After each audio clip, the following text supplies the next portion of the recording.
Yes, I'm live. Where's my coffee? Oh, I had a bit of downtime after my exercise. I had things to do. I had people to yell at on Twitter. Not yell at, but don't even start me. I didn't want to go there.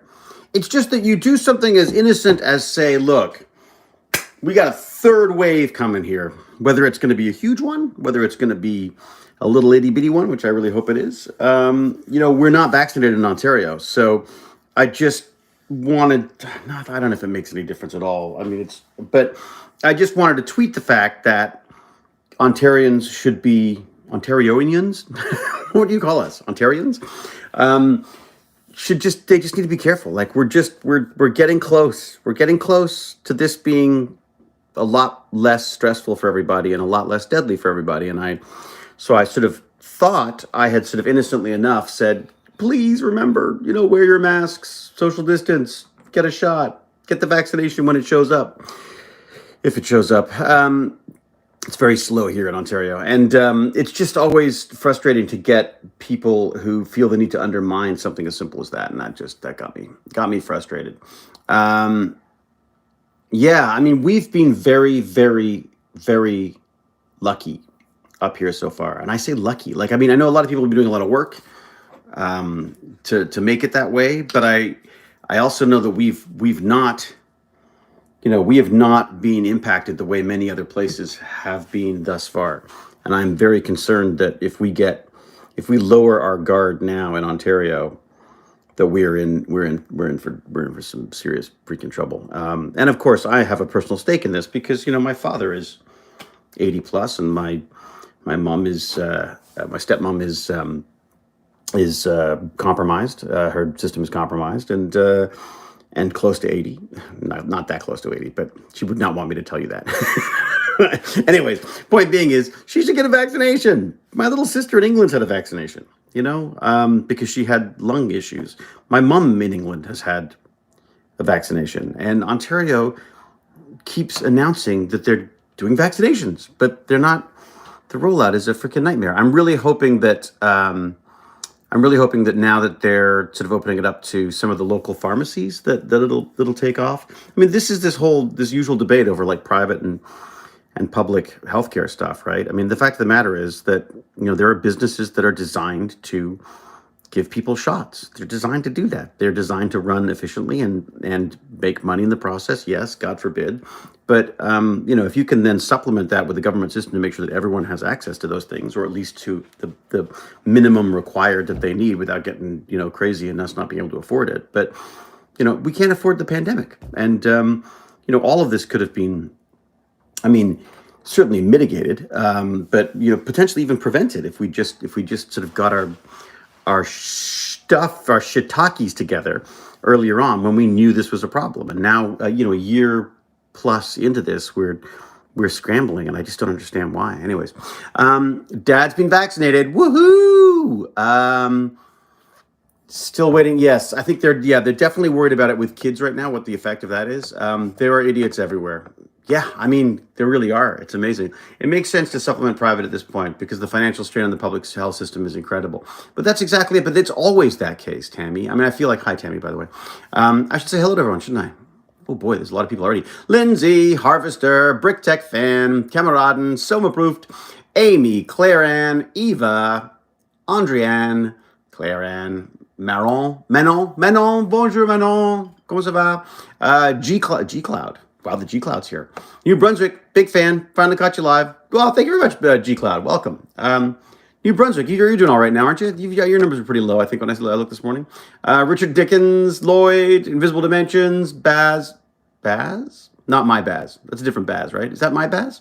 It's not my Baz, is it? My Baz is supposed to be at school. William, what else we got here? Did I miss anyone? Chelsea, Tammy, of course. Radomir. Radomir, what a great name. My name is Radomir. Radomir, what a fantastic name. Where are you from, Radomir? That's a great name. AKW, loves me. Well, then I love you back. Depending. What do you mean, have I watched the original Stargate movie? You nuts? Harvester Commander, of course I have. Not only have I watched it, I loved it way back in the day. I didn't even know there was a TV series for a while. I was late to this party. And I've also worked with Roland Emmerich. Like I worked with Roland Emmerich on Midway, and I was totally geeking out. Like I met him a couple of times online for auditions, and then on set, and I was blown away. I love that guy. Like I really, really, you know, you know, people I guess would question some of the films because they're kind of big, over the top blockbustery kind of things. But he's a guy who's doing what he loves doing, and he sort of makes you love it as well. I was really impressed with him. I really liked him. Randy the Magician, how are you, sir? Randy and I have decided to postpone until next week because both of us are far too busy, right, Randy? Way too busy. I'm excited to talk to you, Randy. Randy's got a bunch of different stuff going on. He sounds like he's like what did you say? You were like a triple threat or a quadruple threat or something, plus magic. And then I'm hoping we can actually have a chat before we talk to the kids. Partially to make sure that you're not like a raving psychotic, which is always a good thing to do, and just to make sure that you know that I am, and also just to catch up and find out what we're going to talk about and stuff. I feel guilty that I'm so used to this. I'm so used to just going, go live, no problem. I'm like a child. I'm like a teenager with my live streams now. I still think it freaks out everyone else in my family about this stuff, but I've sort of got kind of used to it. I've gotten reliant on it. I'm addicted to it. This is like, you guys are my therapy at this point. I should be paying you. I should be super chatting you, really. Did I know that Independence Day was going to be a sequel to the original Stargate, but instead it became its own film? Yeah, because he hated the Stargate. He hated MGM because MGM took his freaking baby away from him and turned it into a TV series without him. Anyways, he didn't tell me that. I read about that. We'd love to see another Stargate series. Yeah, I know. All right. Thanks for the families on board at the number of healthcare who are not getting the vaccine and refuse to examine peer-reviewed research. It is amazing. Poland. Radomir from Poland. Well, welcome, Radomir. If you haven't been here before, I don't know if I haven't noticed your name before, but Radomir. Does anyone know what Radomir means? Radomir, what does your name mean? Because it's just it's a cool sounding name. My name is Radomir. Yeah. It sounds like you should either be a super villain or a superhero. One of the two. Which are you? All right. So I'm in a slightly better mood today, which is good. David posted a few videos on the Ironham Discord about the brain processing sound you might be interested in. Thank you very much, Andrian. That's amazing. This book, so the learn of my burn and learn, which I didn't actually learn. I learned to once again appreciate that my wife is a lot more bendy than I am today because, of course, we did yoga together. I'm finding my joints are really bad. Like I'm getting, is this an old thing? It is an old thing, I guess, right? And I've also been, to be fair, I haven't had my coffee yet. Here it is.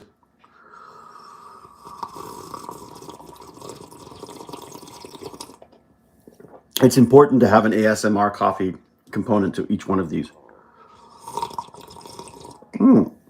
It's my tummy gurgling as well, I think. Look, you're gonna laugh at me because it doesn't look at all better. But I'm starting to organize stuff a little differently down here to make some room because I realize that that I need more room for all this stuff. So I wanted to have like a setup for the 3D printers so that when we do finally return to the days of Tech Bandits, joining me down here with some of this stuff, again, hopefully live like this, again, is the hope. I want to sort of continue the online stuff so that some people can be online some days and sometimes people can come over. Maybe it's like, if we're worried about social distancing and stuff, still maybe it's like 1 or 2 kids at a time. Anyway, so I want a makerspace for them. And I also want a place that if they want to, I'm sure that Lord Chunky probably has a million things he could be printing out on these things right now, or Wolf Pup or whatever. So what I'd like to do is set up Octoprint so that they can possibly print remotely. And also I would like to set up, we'll just have them in a place that they're sort of ready to go so that the kids can get to them when they need to. And me for that matter. So setting up this for the 3D printing side of stuff, I felt that by the window, so I can ventilate, is probably a better place for the CNC and stuff. So I'm putting that there. The power station is now just this part here, and maybe like 1 or 2 shelves there because I took over this cabinet because I needed it. Because That's all trading cards. All Magic the Gathering cards and Pokemon cards. Like it's like totally full. I have to organize it. But I put it in its own box now. So I really should. I need to like I've done here at Power Station. And I got over there. I got the bio bench over there. Oh, I put up a new shelf too. By the way, did I mention that? So I got this shelf up. I just thought we should have. All right, light. I just thought again. I wanted to get stuff. I got like look at this. How quickly stuff just takes over here. So I wanted to make sure that I had a space for things up there. And then also like a space to work. So this is going to be a little workspace that I could sort of clean off. I've been looking at building a little wood structure instead of using a glove box. I thought what maybe I could do is have some kind of a movable system here, so almost like a tent. So I could have like a little tent that comes down over here that can be sort of sealed off, sprayed with the 70% alcohol, made sterile, and then I could work with my fancy new gloves. They're not that fancy. I bought like the cheapest long gloves you could find. And then I can get the mycelium cultures and stuff going on in there without worrying about contamination. Then, of course, I've got my giant microscope here, which I never really use because we've got all these little tiny handheld ones, which honestly are more fun to play with. So yeah, so I've just been sort of again, throwing stuff up randomly right now. They will get more and more organized as we go. But and also just tossing stuff, I got like so much junk that I need to shed some of this stuff. It's a spring cleaning type thing, and it is very spring-like here. So, yeah, I'm sort of trying to make the most of that. And then, was there anything different in the fan cave? I guess there was a couple of things. Obviously, I have pared down my streaming system entirely, like just pared it down to as simple as possible. So I've got the computer. I'm trying to this is all cabling stuff that I'm going to redo now that I've got like a system that will never get touched again. I'm hoping it will get touched again because that's all I ever do is I love recabling. And then, of course, I've moved this giant desk in here so that I could start organizing some stuff there. And then I've started organizing the boxes in this system here to try to keep that in track. Robots. Oh, yeah, I got another shelf for robots and things here. I mean, yeah, so just trying to sort of just get things a little bit organized because my concern is that once the kids are back, it's going to be all go, go, go. I don't want to have to be, if I could save time now by having things organized for them in the future, then I won't have to spend so much time, like responding to emergencies as they come up. Everyone will know where everything is and they can find stuff and they can sort of do their own thing. So the idea basically is to try to create a little makerspace here along with the garage, which I'm really hoping to talk Jane into letting me finish this summer. If I can get someone to come in and work on that, that would be amazing. Because I'd love to get the walls finished. One of the walls was never finished because of an argument between the neighbors and the person who owned this house before.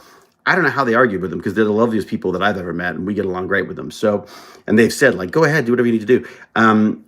So what I thought I would do is maybe just move the wall in a little bit, because if that was what the debate was, I don't care. Like a foot is not going to make a difference to me. And if it makes it nicer for the neighbors to have a place to grow things, then fantastic. So I moved the wall in a little bit, support it, and then rebuild it. Because right now, literally, they had an argument so that there's siding that goes to about the top of the fence, and then there's nothing. So they just didn't even complete the wall. So there's just an open wall there. So, of course, over the span of a month, it rains once, and it just soaked up all the water. It's a freaking disaster anyways. And that's the lesson for just get along with your neighbors. It's just how hard is that? I mean, I suppose if they're jerks, but again, the whole point is you want to sort of I don't know. Anyways, it's easier. What is it? It's like my parents, it's like Jane and I always say, if it feels good, don't say it. And then you don't have arguments with people.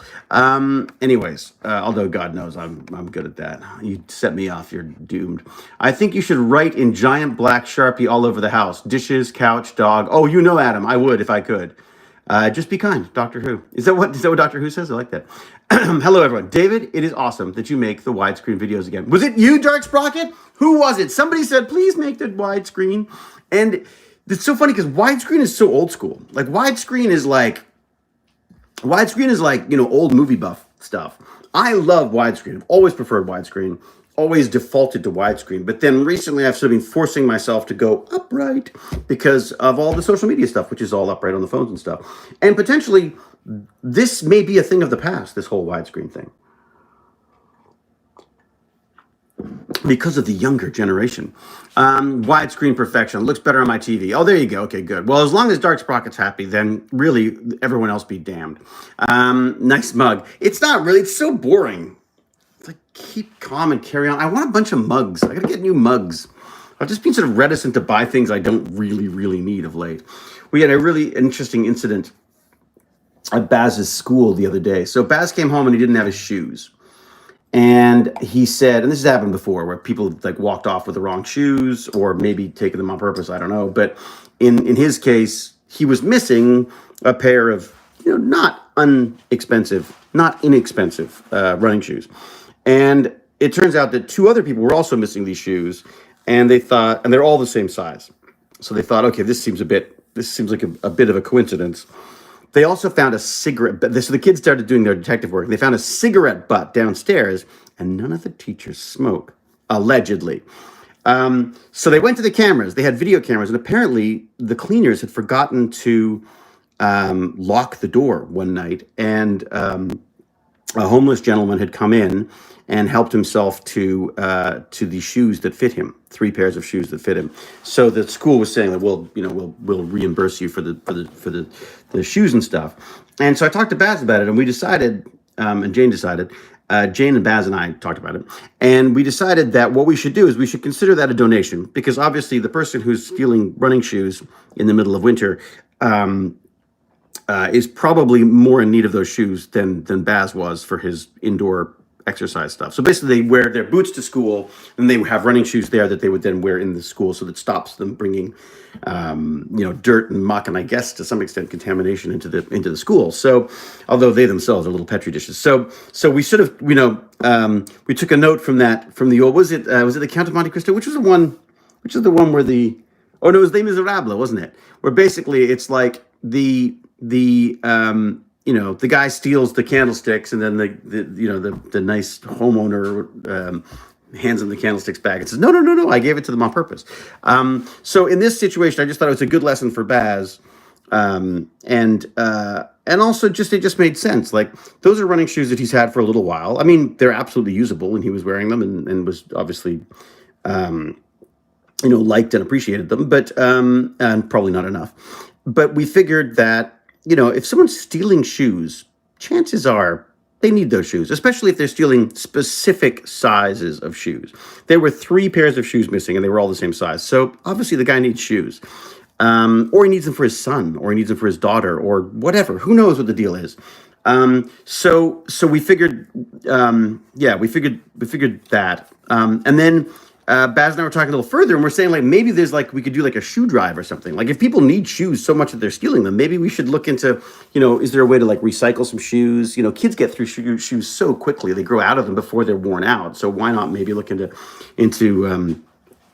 getting those out to people who might need them and stuff? So just an interesting way of turning what would be potentially a bit of a nuisance, really, into kind of a fun way for the kids to consider what other ways of looking at this are. I've got to say, my first response was, because I'm a jerk, my first response was, God damn it, if they forget to lock the school, they should pay for the damn, I don't want to pay for the damn shoes, but then when we started talking about it, I started thinking about it, it's like, well, wait a second, I mean, so the school's going to pay us back for the shoes? We can afford shoes, you know what I mean? The school's going to use the money for the school. So that's, again, a better use of the money than... Anyways, whatever. So if the thief was around, I bet a shoe drive burned him. What? I don't quite get that, girl. I think I missed something. What's with the Cyclops beanie? If you're not seeing... Dude, it's got a light on it. What else do you need? I have one that has audio on it as well, but the audio sucks. It keeps cutting out. And I got another thing that sucks, is my freaking hearing aids. So I got these crazy expensive ReSound hearing aids by a company called ReSound, I believe, or the name of the brand is ReSound. And I don't have them on right now because I took them off. But while I was while I was doing my yoga, they started making this weird noise, so I took them off.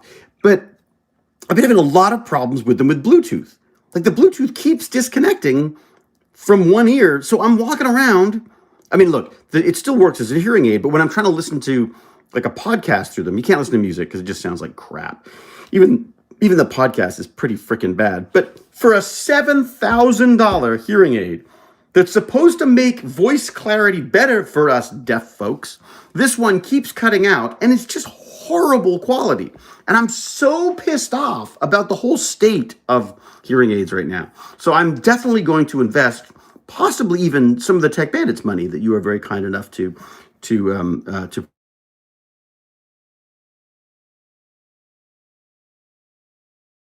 an emergency. That is an emergency bulletin, which is telling us that some poor family is missing a kid right now. So, oh God! But the noise is like I suppose it's designed to be kind of primal. And what's even more weird about it is that I don't have my cellular on right now. Like I turn it off when I do these because it interrupts, it can interrupt the videos. But isn't that creepy? Yeah, it's standard. It's $7,000. This is Canadian, so that's like $1,000 American. But yeah, 7,000 Canadian for a pair of hearing aids. And it's not like I had an option. There were cheaper ones that they're like, yeah, you can get cheaper ones, but all they do is up the volume. And I'm like, but the problem is not the volume. The problem is the volume to some extent. But the biggest problem I have is distinguishing between sounds. Like certain sounds seem to obliterate other sounds. And unfortunately, those sounds are often voices. So I just literally miss entire sentences. Unless I see the people talking, I don't know that they're talking in many cases. Amber Alert, is that what they're called? They're so creepy. I absolutely love them. I think they're absolutely necessary. And I say, bring them on, bring them on. But if it's going to save a life or help a family out, God, if I was missing a kid, I say I would just I'd Amber Alert the hell out of it. Hell, I'd Red Alert it all out. The scariest one we got was one that said that there had been an incident at the Pickering nuclear power plant. That was freaking insane. And someone had sent out, apparently they by accident sent off this alert, which basically said we're in meltdown mode, like we're hitting full Chernobyl here. We're like, I got it. I was like, oh, it's another poor kid's missing. And then I'm like, oh my God. And then it turned out it was just literally someone made a mistake and pressed the wrong, oh, let them know the coffee's ready. And then like, you know what I mean? And they let everyone know that there was a thing. So I just got my mother new hearing aids, $7,500 US. Yeah, Gib. So Gib, we got to get on this. This is crazy. This is nuts. Yeah, I mean, this is nuts. What is it? Remember, it's pronounced nuclear, not nuclear. Thank you. It's one of those ones I always get wrong. I have to think about it. I have to think nuclear. It's nuclear. Anyway, someone would get fired for that. Maybe they get put up into upper management. Amber Alert's good. Yes. The U.S., they are not covered. Yeah, they are. They claim to be covered here, Tammy. They claim in Canada to be covered. And so this is what our government does all the time. And it drives me a little bit bat shiitake. Which is they say, yes, we cover hearing aids. And it's true. They cover $1,000 hearing aids. But $1,000 hearing aids literally just up the volume. They just increase the volume going into your ears. And that is not the technology that helps most people with hearing issues. Whether that's tinnitus, which can be counteracted with the right hearing aids, again, not at the $1,000 level, or the issue of different frequencies of sound being blocked or being inaccessible to people. Again, not available for the $1,000 one. So the government keeps saying that they cover stuff. They just don't cover anything that they've sort of randomly deemed as not medically needed. To the point where our friend Q, Cooking with Q, they're saying that the potential for him to be able to use Spinraza, is it Spinraza? Is that right? I think it's Spinraza, the gene therapy for his SMA type 2. They're saying that it has to be absolutely critical before we're going to let you use that kind of stuff. And his response, as a good Canadian, is like, well, of course, because it's really Canadian. It's really Canadian. It's really expensive. So, not everyone can have it. And I was like, but if you have a healthcare system that's claiming to look after the healthcare system, that is looking after the healthcare system, you can't just deny people stuff because you think it's too expensive. You need to come up with another alternative, like that could bring the costs down on something like that. Could you, back in the old days, there used to be a thing called OHIP, which is Ontario Health Insurance Plan. And what they would do is they would top up things. So if you couldn't afford certain things, they would sort of cover the baseline. So they would cover the $1,000 hearing aids, and then you could sort of like build on that kind of thing. But of course, as technology has moved on, the healthcare and government system hasn't. So there are all these new treatments and tools and equipment and assistive stuff and everything that's available to people that of course just isn't in their radar, and they have no intention of bringing new stuff in because that's just going to be more expensive, right? Well, the idea of critical is why people who need cataract surgery in Canada have to be nearly blind before they are allowed surgery. This is why there is a border health. Yeah, see, this is exactly. Tammy's hit it right on has hit the hammer with the nail on that one. They didn't want a two-tier system here.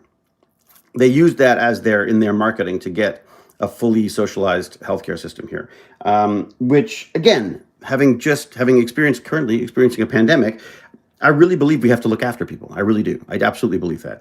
Do I believe that the government is always the right people to be doing that? No. But one of the things that the government sort of pushed when they were pushing to take over the entire healthcare system was that we can't have a two-tier system. It's not fair for some people to have this level of healthcare and other people to have this level of healthcare. So what did they do? They brought all of that level of healthcare basically down to the worst level of healthcare. And then anyone who wants anything over and above that just pops across the border and gets it done there. Admittedly for a lot more money, but they have a lot more money. So the two-tier system basically just moves all of any potential revenue for medical procedures or medical research to the states.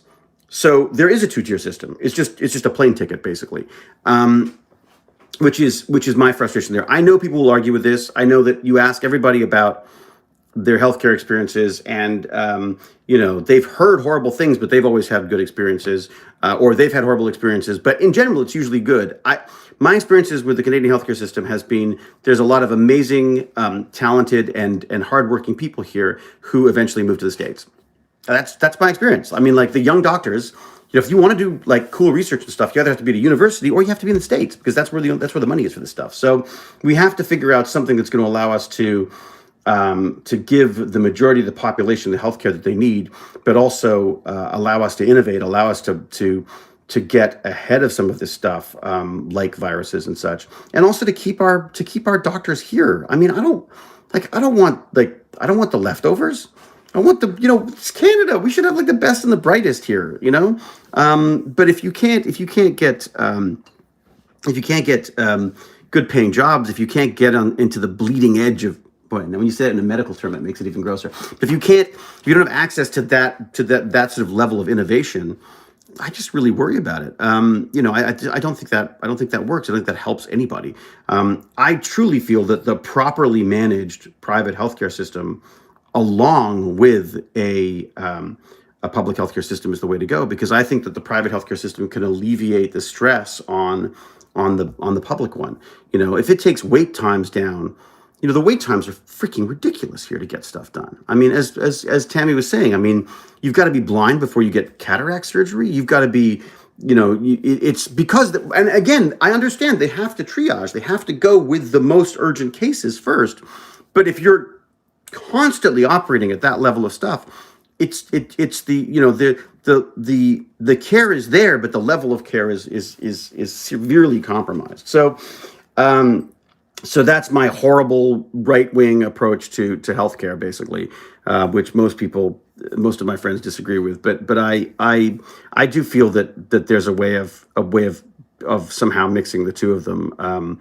So you're not as far into it as the States, where the economics seems to be dominant there. But the reality is, you're kidding yourselves if you think that the economics isn't dominant in a public healthcare system, because the reality is it's just a giant HMO, right? I mean, it's just a giant system with a limited pool of money that they're trying to save money. And my dad sort of like in his very sort of British dark sense of humor way, says that his problem with like euthanasia here is that with the problem with legislating euthanasia here is that it's cheaper for people to die. It's like people with degenerative diseases, people with the elderly. If the government can knock those guys off the books, it's cheaper. And I worry at times that there are people who are just managing the money side of this stuff. My father also grew up, during the Second World War. He was young, but so his experience with socialized healthcare is Nazi Germany. I mean, like that's his example of what can go wrong with socialized medicine is our Nazi doctors. I mean, that is a frame of reference that none of us, that I don't, none of my generation has. So there's a deep-seated paranoia there about a government deciding on who lives and who dies and who gets care and who doesn't, and the quality of care and that kind of stuff. So he's always been a big proponent for, I believe, a spearheaded medical system. So one private and one public. But anyways, yeah. Well, yes. I mean, well, the First Nations and the indigenous populations it's a disaster on that front, because we're just not looking after them. They don't have resources. I mean, one of the reasons why we are vaccinating them first, why indigenous populations are getting vaccinated as one of the priority groups, is because they are just so much higher up on the numbers of potential deaths when it does hit a community, because they just don't have the infrastructure to deal with it. A lot of these isolated communities, I mean, even non-indigenous ones, I mean, we used to live in Point Roberts, and Point Roberts is getting vaccinated, got vaccinated quite early on, because again, if it hit the point, there is no medical infrastructure there. It will ravage a community that is a lot of elderly retirees and stuff like that, which is why I was there for so long, because I'm like an elderly retiree. Anyways, most countries these days list their troubles and problems. Have what? Have their list of troubles. Yeah, it's very true, very true. Quick question, Imperador's always got good questions of the day. Did you know that Thor Ragnarok has a Stargate reference? I did not know that, Imperador. What was it? I see a lot of Stargates and things, or Stargate-looking things. Off topic, what is the most favorite set you've worked on? Most spectacular set that I've worked on? Well, I think I'd have to go with Shape of Water, because every set on that place was just, God, it was beautiful, like just beautiful. I mean, they looked like you saw them in the film, the labs and the pools and these beautiful sort of Soviet-like paintings on the wall, murals on the wall in the control room and stuff. I would have to say that was probably the most spectacular thing I've ever seen, walking through those sets. It just felt like you were there. I mean, I also visited the underwater set. So they had a set that at one point the room floods, and there's a sort of a dream sequence thing that happens, and they were building the room and trying to work out how to make it waterproof so they could fill it with water multiple times. I mean, that was extraordinary. But also, one of my favorite moments was having Brad Wright walk me through the Atlantis set when I first joined, because I joined a little later than everybody. So I came in a few days after people had started shooting. And he was sort of rather proudly walking me through this Atlantis set. And I remember just going like, you know what I mean? Like, this was lots of blinky lights and beautiful big windows, and it was kind of extraordinary. That it made it feel very real to me. I got a bit of a geeky rush to that for sure. Enthusiasm, the enthusiasts. I was with the fellow Stargate enthusiasts on that, because I like that. I'm trying to use enthusiasts instead of fans now, because I think fans has a slightly sort of pejorative and predatorial feel to it, thanks to sort of the monetization of groups of enthusiasts for various different things. I'm gonna have to watch Shape of Water. Is it a Wi-Fi film? I think it's on Disney now. If you got Disney Plus, I think it's on Disney Plus. It's beautiful. It's beautiful. It's not for everyone, but I think it's absolutely beautiful. Lexi K, I'm very good. How are you, Lexi K? I feel like it's been a while, Lexi K. Thane Selly, hello to you. BrickTech fan says, dang, I gotta change my name now. Why? Can you please shave your beard? It looks bad. Really? You don't like the beard look, but you don't like that slightly homeless Santa look? The beard I'm actually growing for part. So I have to give them a choice as to some facial hair. So I'm not sure what to do with that. Whether like how long I can get it before they need to shoot with it, and whether they're going to want like a full beard look or whether they're going to want something that's a little bit more polished. But there you go. So that's my excuse for that. I'm so sorry that you don't like my beard. Out of curiosity, Zifu, is that something you would say to people in real life? Like, would you walk up to someone and say, I don't like your beard? I'm just curious because it's just so funny. This is something I talk about with the Tech Bandit kids all the time. It's like, I hear them having arguments online that they would never have in person. And I think we should be, I think we should be careful about that stuff because so much of our interactions now are online. Anyways, grow one, man. I have a big beard and everyone loves it. There you go, Skyfall Gaming. Like I say, this is honestly my blah blah blah blah blah blah. My facial hair is entirely driven by work, basically. I don't like shaving, although I have a really cool razor, which I think I showed you one time, which will trim it back when I need to. But I basically I let it go because the reality is, if you need a beard and you don't have one, you can't grow it. Whereas if you've got a beard and they don't want a beard, it's easy to shave. So you just have to sort of keep that stuff in mind for work. Right now, I've got sort of 2 recurring roles right now. And I think one of them is going to start taking up a lot more time come May, I believe. But right now I'm sort of dodging between these two shows. I think Clarice may be done now. I'm not sure. I can't remember if I've got more episodes or not of that at this point. But they're almost done, I think.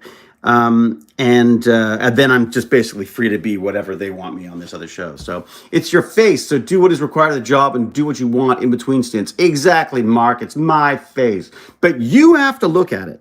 So, I have no problem with people mentioning it. You said your hair is driven by shooting as well. It's true. My hair is driven by my follicles, basically. It's driven by the fact that it's basically, it's there when it feels like it. All right. Yeah. Wouldn't that be cool? Get like an aux level beard, like an auxiliary level beard. That'd be really cool. Okay. And whatever Jane wants. Exactly. Jane's not a beard fan. I gotta say, she's not a beard fan. She likes her smooth hewlets. Anyways, I don't know, Mary Lou. I honestly don't know. I don't think so. I don't think I'm in 5. I really don't know. I honestly don't know what the episodes are at this point. All right, enough about the way I look. My wife said your sign off from Tech Bandits last night was the longest Southern goodbye she's ever heard. Yeah, my goodbyes are never short and concise. My bid to do that is to have like a little thing that like an automatic thing that can sum up, but I always get distracted at the end and think of something else I'm supposed to say or want to say. So there's that, definitely that. Lindsay, have I done many stunts? Back in the old days, I did the odd thing now and again, but here's the thing. Stuntmen are good at their jobs. Stunt people, stunt performers. They're better at that stuff than I am. Although there's some stuff that I do question. I do question like why when someone takes off on a motorcycle, they always have to pop a wheelie. Why is that? If I was trying to get away, I think I would just try to go as fast as I can. I don't think I'd be trying to do pop wheelies and stuff. And also when people fall, I don't know why they always have to flail their hands so much. Those are just a couple of things. They're like acting notes for stunt people. But one of my favorite lines from a stunt guy was this guy walks in, he's got a cowboy hat on, he's got the big boots, and he's like clunk, clunk, clunk. And he's got this beard, he's looking at me, he's like, hey, how you doing? Like a cigarette. And he's like, hey, what do you do, kid? And I was like, oh, I play so-and-so. And he goes, right, you do my lines. And then walks off. And that was his description of what he did on the show. The way he saw it, he did all the hard stuff, and I did the lines. So I thought that was kind of cute. Anyways, David, another question. What do you prefer to live forever or that the people you love live forever and you know? What? That's a horrible question, Imperator. I don't want to make that choice. Horrible. What would I choose? Or the people you love live forever and you know? I don't know. I don't think I want to make choices for other people. So why don't I just live forever?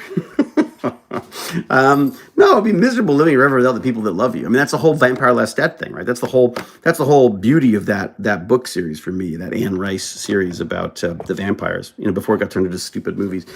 Again, ruined by movies. I'm in an industry that just ruins good books and good games. So yeah, that was one of the things I loved about that book series, was the idea of really exploring the concept of immortality. Another great story, which I don't know how it holds up. I haven't read John Wyndham for years. I wonder how politically correct or incorrect he is, or any of that kind of stuff. Being an old British author, I wonder how it holds up. But he had one called The Trouble with Lycan, which was basically about what happens when someone discovers something that prolongs the human life to such an extent. And this wasn't even like immortality. It was an unknown number beyond 150 or something. And just how the entire, I should read that again because it was a fascinating story. The idea that it basically unravels the whole structure of our whole society. Because first off, who gets it, who doesn't? By not getting this, Lycan that allows you to live forever, or live, conceivably forever, you are denying people an entire lifetime. So that's not fair. And if it is, the people who don't have access to it will be willing to fight and die for it. I don't think it got that far in the book. I can't remember. But also, what about the institution of marriage? Like you're married till death do you part. But if death's like 300 years, screw that. You know what I mean? Like Jane will be bored in Jane will be bored in 50 of those. I feel it was I felt like it was a really interesting science fiction to me, because it was one of the first science fiction that as a kid I read and realized was more than just like a fun adventure story about the future. This was one that really made me question, made me look into the future, made me the true science fiction in its most purest form. I read a lot of John Wyndham. I love John Wyndham stuff. I remember as a kid, The Day of the Triffids, and what was it? He didn't do the Martian Chronicles, did he? He did, no, he did what was the Mutants one? The Chrysalids. That's right. The Chrysalids, another one that I like. Okay, was that you or a stuntman in the fall? That was a stuntman, William. And get this, it was Robin Williams' stuntman. I was so tickled by that. He was Robin Williams' stuntman, and he was he did my fall for me, which I've always quite loved the idea that people thought I looked like Robin Williams or talked like Robin Williams or whatever. So the fact that I had his stuntman, I thought was a kind of a fun little trivia bit for you. So yes, that was a lot of fun too. God, Flanagan and I were laughing our asses off with that stuff. Coffee. Ray Bradbury wrote, see, I love Ray Bradbury too. Ray Bradbury wrote one of my favorite books of short stories called October Country, which I highly recommend everyone reads. And again, I'm so reticent to recommend any books anymore because I don't remember how they sit politically now. Like, I don't know how they, the Dr. Seuss books getting pulled. Understandably, because they just don't hold up to today's scrutiny. I mean, there's not, the images are absolutely offensive in many cases, and some of the dialogue and some of the words as well. Obviously, I completely understand that, and I think it's great that the publisher decided that this was no longer the time to be putting these things out. I think it's absolutely fine. I don't consider that cancel culture. I feel like that's just there's a time and a place for these things to maybe have run their course, and let's examine them as historical documents rather than as just another children's book. So one of my favorite books is Oh, the Places You'll Go. Like, I absolutely love that as a life, as a way of approaching life. I love it. Every so often you'll find yourself in the waiting place, and the idea that you wait and nothing happens, but you won't be stuck there for long because you're going to go places. I love that. I read that at my father-in-law's funeral because he was one of those guys who lived that life. Who went places. And I thought that was fantastic. I couldn't get through it because I was bawling my eyes out because I'm a giant baby. But But yeah, my son actually came up and held my hand and we got through it. So it was kind of a lovely experience. Um, okay, what else? If there are infinite universes with infinite outcomes, is there a universe where every sci-fi franchise will happen and coexist? I guess. Well, Thane, you just wished it into existence. I'm guessing. Whatever. It's cancel culture. You'll eventually find yourself on the wrong side. Yeah, probably, Gorilla. I mean, the reality is that you know I'm an old white straight guy. So I am. I think by the very nature of my upbringing, I am racist, sexist, and homophobic to some extent. So those are all things that I'm happy to work on. And I think that a fear of cancel, is worrying. It is very, very worrying. I think that we want to be careful about that for sure. But I think we also want to be, aware that there's a lot of change. There's a lot of change needed, and that our perspective, my perspective, specifically my perspective on the world, is entirely modeled by my upbringing and my acceptance into the world. So other people from different backgrounds are going to have different and even just different economic levels, and they're all going to. Everyone's going to have a different perspective on this stuff. So, I keep coming back to this Obama quote where good people do bad things and bad people do good things. And that is very, very difficult for a lot of the younger cultures to understand, even myself to understand for that matter. And I think that I do think we need to get beyond. We have this horrible habit of like naming things and pigeonholing it, and then it's like, oh, that's cancel culture, and that negates everything about it. I think we need to get better at discourse. We need to get better at chatting about this stuff. We need to get better about sort of analyzing what we mean by these things. Every incident is its own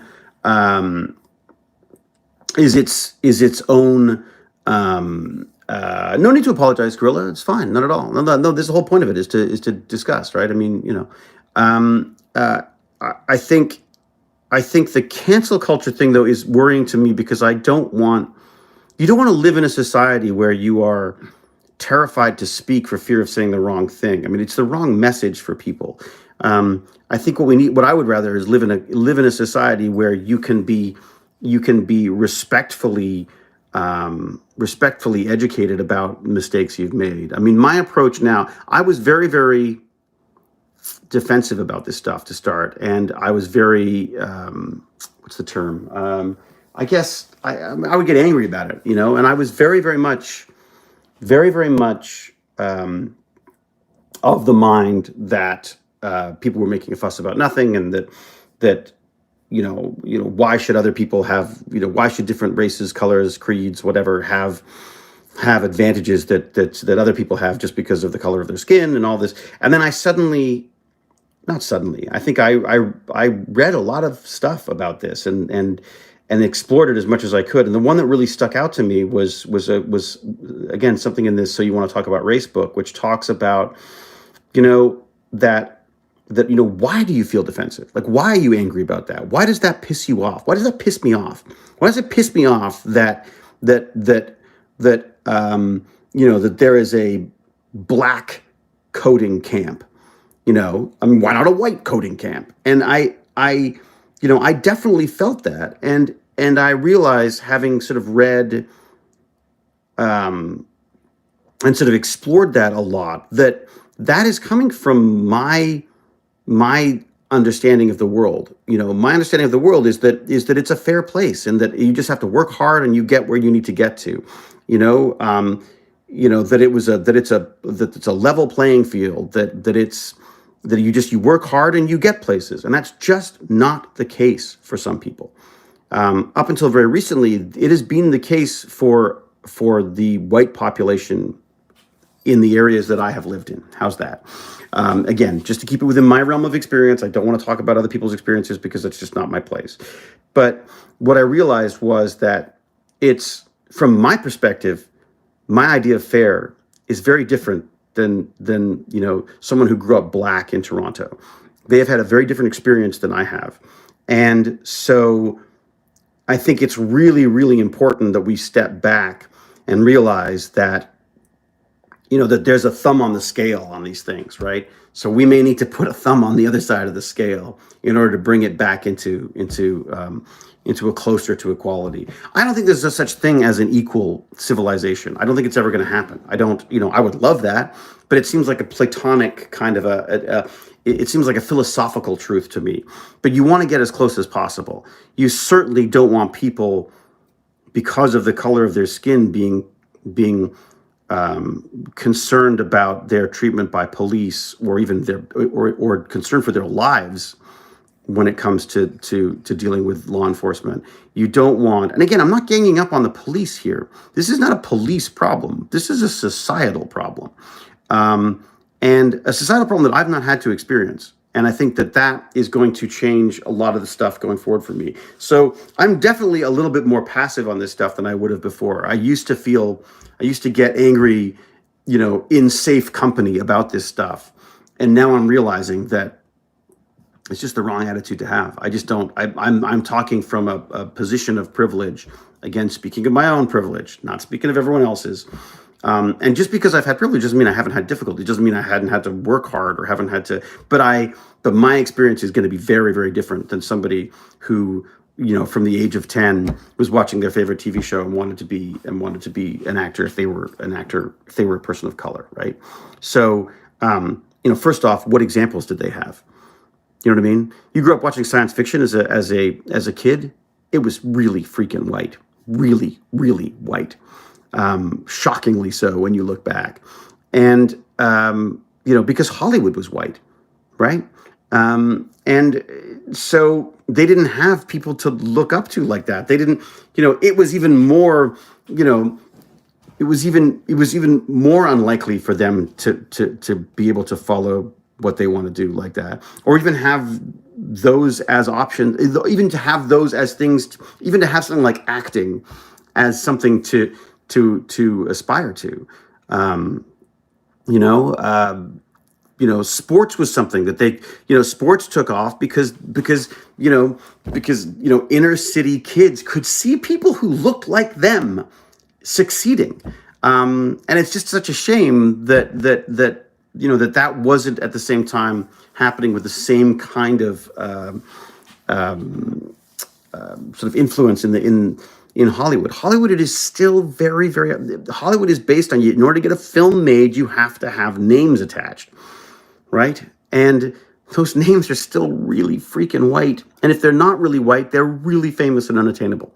So, it's a really difficult position to be in right now. And, Jane and I were talking about this last night in reference to her film, and it's a really hard discussion to have. It gets really heated. And it's uncomfortable, and I hate it, and I wish we never had to talk about it. But the reality is we have the option to not talk about it, whereas there are other people who have to live with this every day. And I think that's sort of where I'm at with this. And I don't want to sound preachy, because I really don't. This is my experience with this, right? This is my, this is just how I'm figuring it out right now. And I know I'm going to make mistakes. And, Gorilla raises a really good point. What happens when I get canceled? You know what I mean? Like, what happens if I get canceled? What if I say something wrong and I get canceled? And I feel like, well, right now, I think you just have to, you'd have to step back and look at what you've done and realize, how, and then try to figure out how to fix it. I think society right now is very unforgiving on that. And I think we have to figure that out for sure. I think in a way, this is, I think to some extent, there's a fear here that this whole discussion of race can I think divide people as well. But I do think it needs to happen because right now it's just stacked against people of color in a way that it just is not. It's just not. I don't think it's tenable for it to continue like this. So, anyways, there you go. Interesting discussion. Never apologize for cancelers. It destroys you. I guess it depends who's doing the canceling, Gorilla, right? I mean, hello, Xenos. How are you, John? All right, so there you go. Let's move on to something else. How about a Stargate Atlantis movie? Oh, boy. Yes, I'd love to do a Stargate Atlantis movie. The man, Jack of them all. Gotta go, Harvester. You go. Have fun. My wife is Moroccan, and my DNA test shows that I'm part Arab. I am not racist, nor ever will be. Who thinks they are white? might not be. Who thinks they are white might not be. Well, I mean, J-Roar then, so, but I would say that's fantastic. I mean, that's as it should be. But just because you have a DNA doesn't mean that you're not prone to stereotypes and bias, that society has put forth for us, if that makes sense. A friend of ours is a professor, and who has actually sort of been forced by academia. Oh, wow, what was that? Peter DeRosa, thank you very much. Sadly, by today's metric, Dr. McKay would probably be canceled, but David Hewlett never could be. You're too awesome. Thank you very much, Peter. Yeah, absolutely. Look, I would welcome them exploring that, because the fact of the matter is, McKay had some serious freaking social problems and was a sexist little something, but again, they're wonderful characters to play, absolutely wonderful characters to play. And one of the strange sort of side effects or benefits for me in all this is the roles are wonderful, like absolutely wonderful for me, because they are generally representing this bastion of bad taste and questionable ethics and racism and sexism and homophobia. So these roles are wonderful for me to play, but as a result, they're also wonderful for me to use to explore my own understanding and my own biases and my own stereotypes and stuff. So yeah, I mean, it's a really difficult thing. McKay would absolutely be canceled. And I've said this before. I mean, if they were to redo Stargate, if Stargate Atlantis was being started right now, I would hope that we would see a much more diverse cast there. And I would, why not have a black astrophysicist? I mean, you could. I think the world is different now than it was even back when we were casting Atlantis, and I think that's a good thing. I'm very glad I got the opportunity to do it. I'm not going to deny that, but I do think it's a good thing that we've sort of moved on now, and that there's more opportunities for people. So, anyways, glad it's not today though. I do kind of just want to get it over with. Having something like the schedule. What is this? What's going on? What's Elizabeth chatting on about? I don't know. So I always love people having their own discussions while this is going on. I produce never speak my mind on these things of issues over the internet, because no matter what anyone or my standpoint is, you can always piss somebody off. Internet can be such a horrible place. Here's the real Ironham. What? Where the heck are you? And what are you doing? Aren't you supposed to be at school, young nerd? Oh my God. Yeah, wouldn't a Stargate Atlantis cartoon be great? That'd be amazing. They should do like an anime version of Atlantis. That'd be awesome. I would totally do that. It's okay to say McKay was a jerk. Absolutely. McKay was a jerk. That was the fun part about playing him. He wasn't just a jerk, but he was a jerk. And this is the beauty of this stuff, right? This is the beauty of it, is that McKay can be good and bad. He can be bad and good. He can be bad and do good things. He can be good and do bad things. I mean, that's the whole point. What do we got? What is Ironham? Aren't you supposed to be at school and working or something? On the internet, no one knows I'm a dog. I would say, look, I mean, someone said this the other day. There was a video, a YouTuber who does these amazing videos on photography, on basically being a director of photography, being a camera person, lighting person on film sets, and she's just very talented and very hip and cool and 1,000 years younger. And she was saying, like, what do you do with all these negative comments? Because as a woman on the internet, she gets a lot of stupid guy stuff, and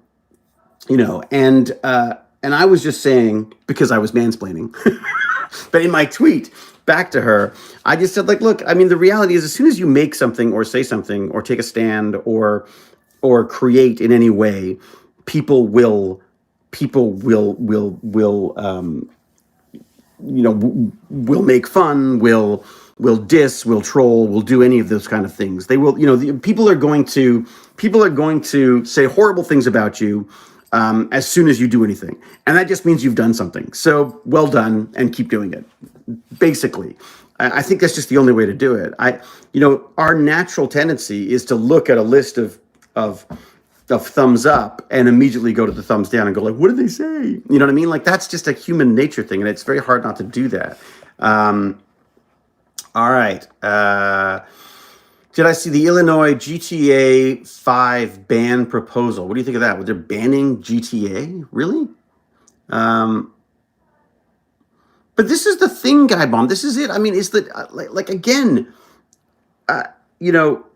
racist, sexist, homophobic, it doesn't mean, you have nothing to contribute to society.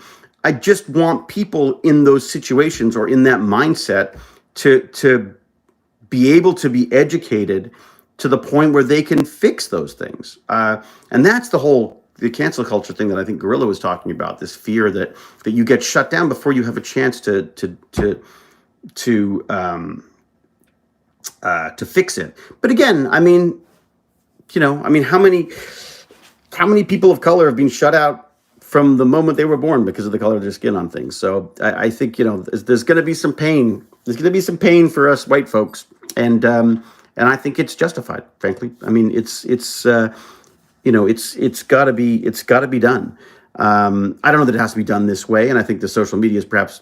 I worry about people being judge, jury, and executioner online for sure, but and I don't want it to stop these discussions. It's one of those things that, it's one of the reasons I keep bringing this up, is that I feel like I do want to speak to this stuff because I feel the need. I feel like if it's just people of color talking about this, if it's just black YouTubers talking about this stuff, then it's going to remain, it's going to remain in that community. The white community has to respond to this stuff. It has to step up. It has to, help bolster a change that hasn't happened for so long. And I feel bad that I don't do more about it. Like, I don't really know what else to do. Other than just try to sort of work it out for myself and hopefully have some discussions that might make people think about it. So anyways, all right, what do we got? Doom. Well, there's always that violence in video games, right? Yeah, there's that. Yeah, people like plowing through what people have said. But again, plow through what people said, and then and then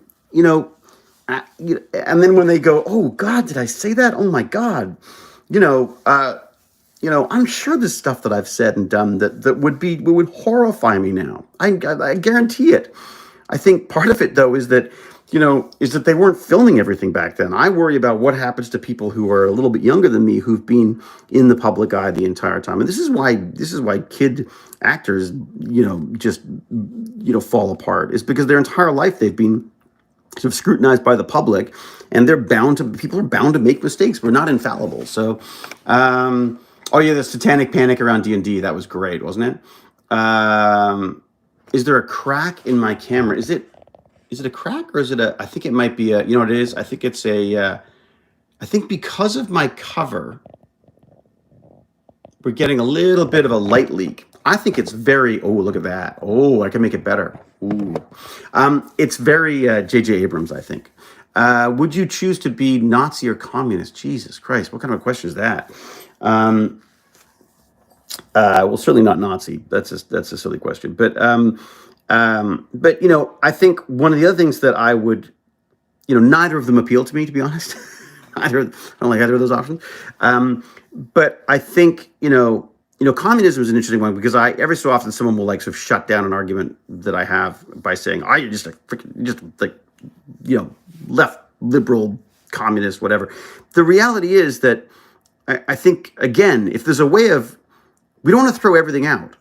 Let's look at what works in different forms of government and see if there's things that we can integrate into ours, right?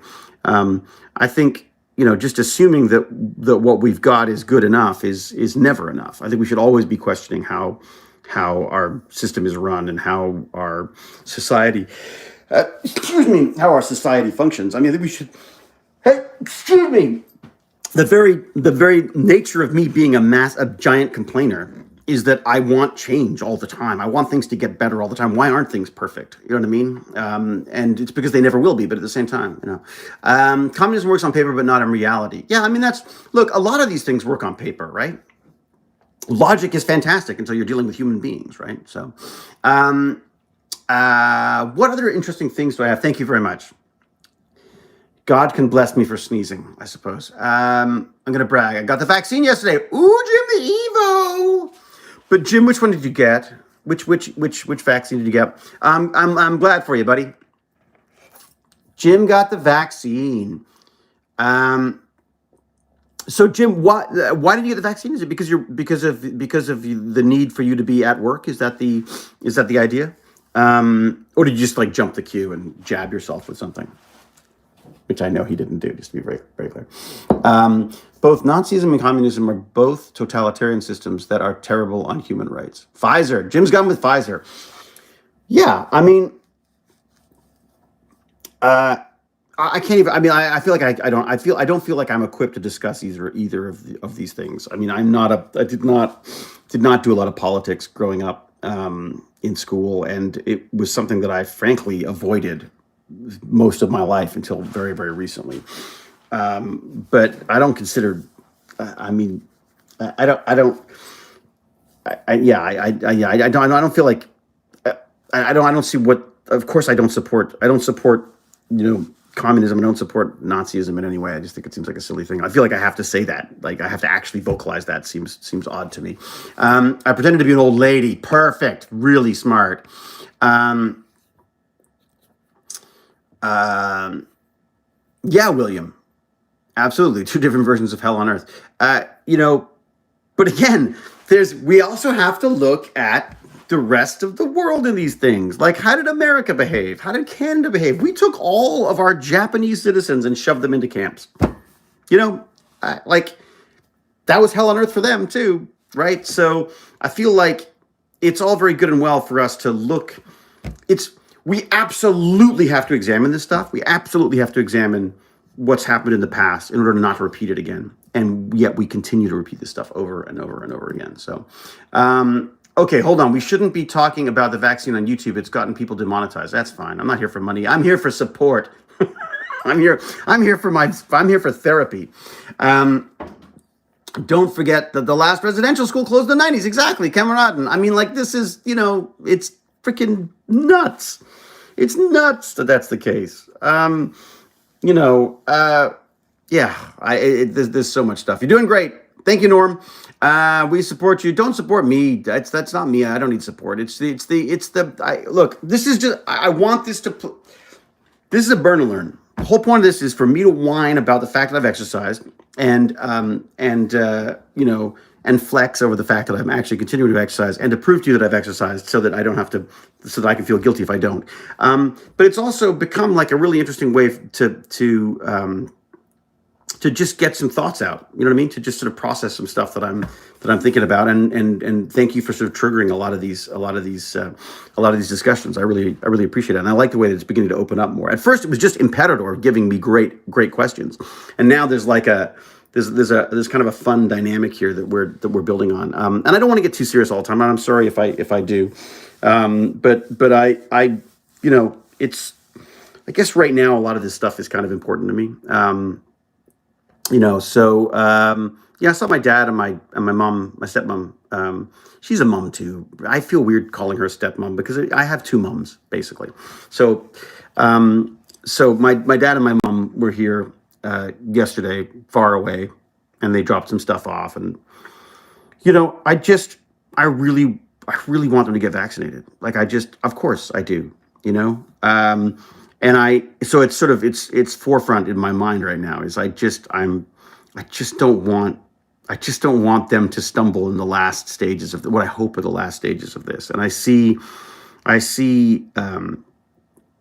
them building COVID centers at local hospitals and stuff for fear that there is another wave coming. And I'm seeing numbers go up, and I'm seeing a lot of people walking around without masks on outside. And I see a lot of people hanging out together. And it really, it just terrifies me. I mean, I know I'm being a total drama queen, but and I know it's entirely selfish because other people have had to experience a lot of this stuff. I feel like we're so close, and I just don't want to screw it up. So definitely more in a serious mood than I have been, of late. Gotta go, but you want to stay. Gorilla Danish, thank you very much for your candidness and for discussing this stuff, as opposed to just shutting it down. It's really, I appreciate it. I really do want other perspectives on this stuff. Like, I really do want this stuff questioned for me, because there's a lot of stuff I'm like the jack of all trade, master of none. I know a little bit about a lot of things, thanks mainly to acting and just a sort of a rather insatiable curiosity about things, and an ADHD that allows me to go down like every freaking rabbit hole I find. But what I love about this stuff is you meet people like James Gurney and Ari the other day, and even Randy the magician, and not even, sorry, Randy, I didn't mean to put it like that, but I mean, and magicians. I mean scientists and bioinformatics people and neuroscientists and robotics people and actors and writers and directors and teachers and dental hygienists, all sorts of people, and I get an insight into things that we all geek out about something. I geek out about everything. So I freaking love this. I think this is absolutely fantastic. And I struggle recently with talking to my wife about filmmaking, because I have a real hard time believing in it right now. I feel like this is much more important. This is much more exciting to me. This is much more dynamic. This is much more appealing to me as a form of expression, right? I wish there were more hours in the day to do more. Tech Bandits the other day, I'm online with a bunch of kids, and we're talking about sexual predators online. You know what I mean? Like, how freaking great is it that we can have those discussions with our kids, that my son talks about things that he's experienced online with me, doing those Tech Bandits things that I don't hear in the real world. And I think that's probably the case for a lot of those other kids as well. So this whole thing is just is nothing but positive to me right now. I absolutely love it. All right, Lexi K, get out of here. I'm going to get out of here too, because good God, 71 minutes. Holy crap. I got to go. All right, dudes, babes. What do you say? I don't even dudes are dudes. Like, dudes are what do we say? It's like dudes. No, dudes are both, right? Dudes are both male and female, something like that. Dudes, babes. I'm in full Bill and Ted mode here. I will say everybody. You enthusiasts is the word that I would probably be going for. Because we're using that instead of fans now, right? Is that the idea? Whoa, Claire. Holy moly. Oh, Claire Ann, thank you very much. Thank you for sharing your thoughts openly and honestly. Trying, Claire. I get very defensive about some of this stuff, and I get a bit preachy, and I don't like that. But wow, 20, is that 20 pounds? Holy crap, Claire, that's like $1,000 Canadian. That's like next year's mortgage. Sneezing. Hey, phew, why am I sneezing so much? Hey, again. Oh my God, I'm allergic to money. That would be horrible. All right, everybody. I'm out of here. So be safe, be kind, be brilliant. Until we geek again, I will say cheerio and huzzah!